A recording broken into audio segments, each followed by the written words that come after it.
আরও এগিয়ে যেতে চাই এভাবে। এবং আমাদের টিমে যারা আছে, যারা এটার উদ্যোক্তা, তাদের সাথে আমরা একটু কথা বলবো। তারা দেখতে চাই তারা কি বলতে চাইছে বা তাদের উদ্দেশ্য আমরা কথা বলতে চাই। দাদা, এটা যেটা করেছেন, ঠিক আছে, এটা মানে আপনাদের কতদিন হলো? আজকে আমাদের প্রথম নতুন পথ চলা শুরু হলো নূর ফাউন্ডেশনের। আজকে আমরা শুরু করলাম, সপ্তাহে একদিন করে খাবার দিচ্ছি। আজকে 140 জনকে খাবার দিয়ে স্টার্ট করেছি।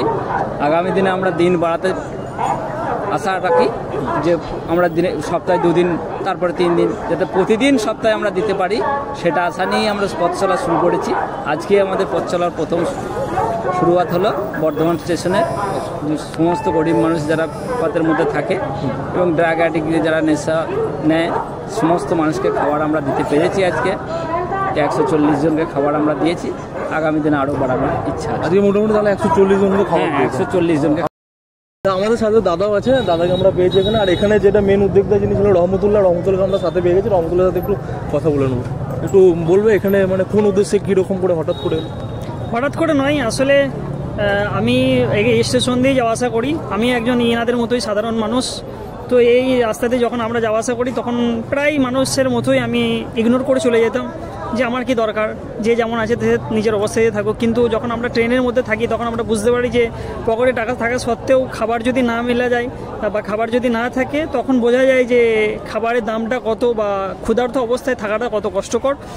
তো আমি কিছু কিছু মানুষের সঙ্গে কথা বলেছি বা এই স্টেশনে যখন রাত্রে দুপুরে যাওয়া আসা করি তখন দেখি যে মানুষ খিদার জন্য বা ক্ষুধার্ত অবস্থায় এমনভাবে চলাফেরা করে, সেই মানুষগুলো কাকুতি মিনতি করে, কিন্তু তা সত্ত্বেও আমরা তাদেরকে কিছু হেল্প করতে পারি না বা সেই সময় আমরা তাদেরকে হেল্প করার মতো পজিশনে থাকি না। কেন, যদি বা মনে করি যে আমি একা হেল্প করব, একার দ্বারা তো সম্ভব নয়। তো আমরা 10 টাকা দিলেও হয়তো সেই মানুষটার পেট ভরাতে পারবো না। কিন্তু আমরা একত্রে যখন 10 টাকা করে দেবো, তখন আমরা যদি 10 জন 10 টাকা করে দিই, 100 টাকা হতে পারে।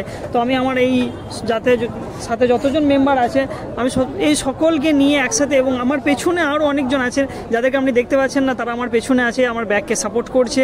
তারা আমাকে ফাইন্যান্সিয়াল কন্ডিশন থেকে টাকা দিয়ে, অনেকজন যুক্তি পরামর্শ দিয়ে আমাকে হেল্প করেছে এবং তারা বলেছে যে ভাই তুমি এগিয়ে যাও। এবং আমি যে এখানে দাঁড়িয়ে আছি, তুমি বললে যে আমি উদ্যোক্তা, কিন্তু আমি উদ্যোক্তা হলেও আমার পরিপূর্ণ যে ফিডব্যাকটা যায় সেটা আমার পেছনে যারা আমাকে হেল্প করছে বা এই কাজগুলো করার জন্য সুযোগ দিচ্ছে, আমি তাদের কাছে করজোড়ে তাদেরকে আমি ধন্যবাদ দিতে চাই এবং আমি তাদের জন্য দোয়া করি এবং তাদেরকে পরবর্তী সময়ের জন্য অ্যাপ্রিসিয়েট করি, যেন পরবর্তী সময়